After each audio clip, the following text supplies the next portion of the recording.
Hi, my name is Jeremy Bailey, 585 Wallen Lake Road. I'm only going to be speaking tonight on the property value tax agreement, as I was asked to by many of my neighbors and many other people in town. I also agree with many of the other points we saw tonight.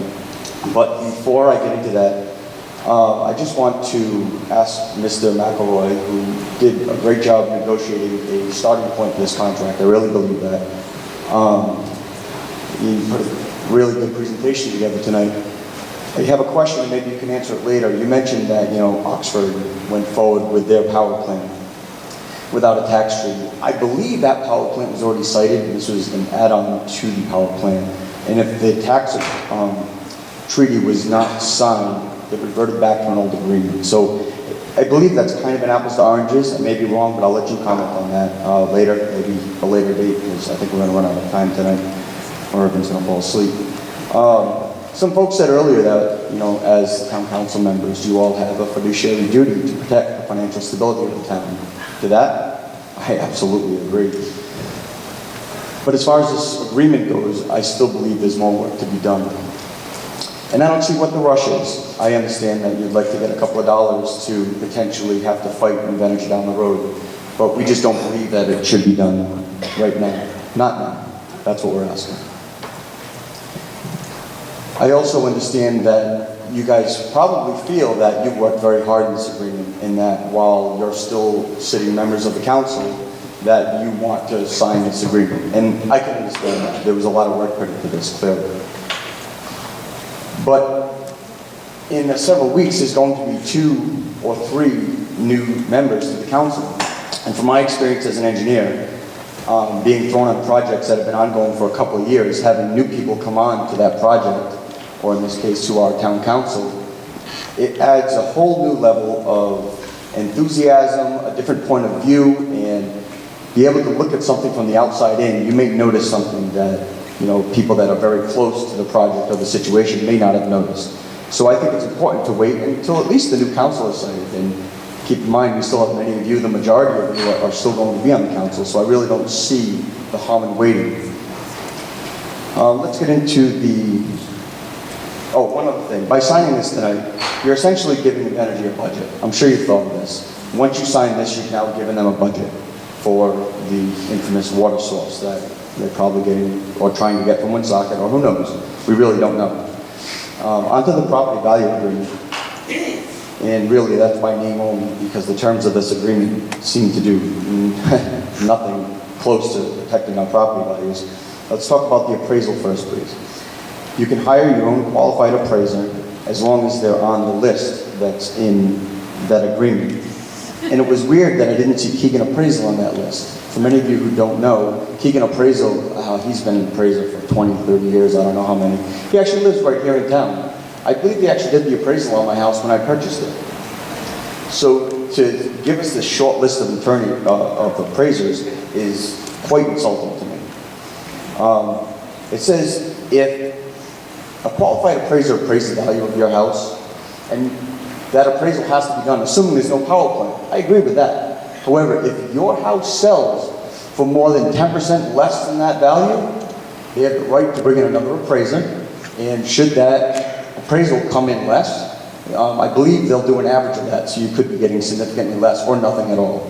So the terms of this contract are very tricky and misleading, and I don't fault any of you up there, I'm sure, and then have pushed hard for this. And noticeably so, one could argue that, in a normal agreement, an initial appraisal could be wrong.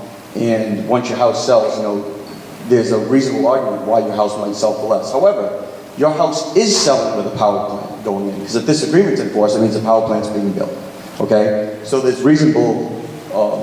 some reasons that we know our house is going to sell for less. There's some other reasons too.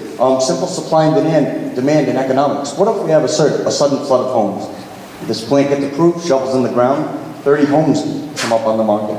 Well, now we've just created a flood of homes, and that alone is a metric that could cause a dip in your property value. Let's go. This agreement is confidential. If you tell someone about this agreement after you've signed it, you're in violation, then you could sue you. So I didn't notice that in any of the other bullet points, but I thought folks should be aware of that. And kind of feel insulted that that's even in there. I understand, I've seen that in other contracts, you know, like lawsuits, settlements, things like that, but I don't believe it should be in this contract. You have to pay all your real estate commissions. This can range anywhere from 5 to 7%. I only throw 7% in there because there is one local agent who, you know, is adamant about charging that, so I thought I'd throw that out there. So let's average that, 6%. So if your house sells for $250,000, right off the bat, you just lost $15,000. For those of you who have nicer homes in the area, let's just double that and say it sold for $500,000. You've just lost $30,000 in equity right there in a house that you most likely didn't want to sell. Why should we incur this cost? We really didn't want to leave our homes. We're leaving based on evidence by our town's experts that have put forth, outlining this as a cancer-causing polluting monster. That was an excellent speech the other day, by the way. And reiterated tonight.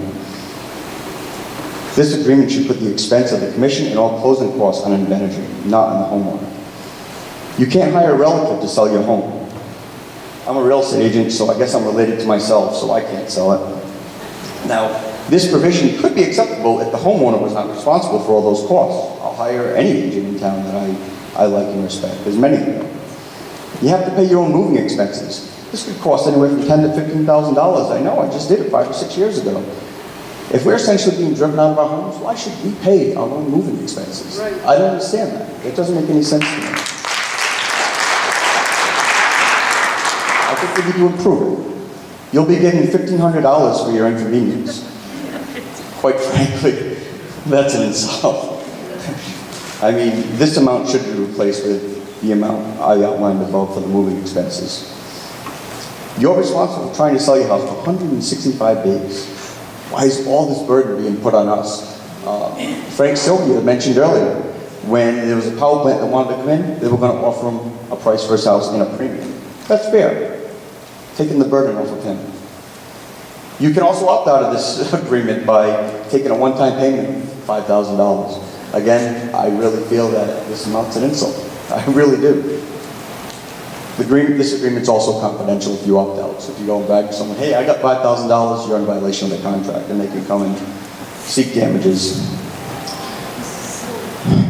Oh, don't forget, you're getting a 1099 for any money they give you. So if you get a check for $5,000, well, take out whatever your tax rate is, and that's the amount you're really getting. Once this agreement has been renegotiated to really protect our residents, and I really think we should do that, Invenergy should have to pay the amount due to the seller at the closing.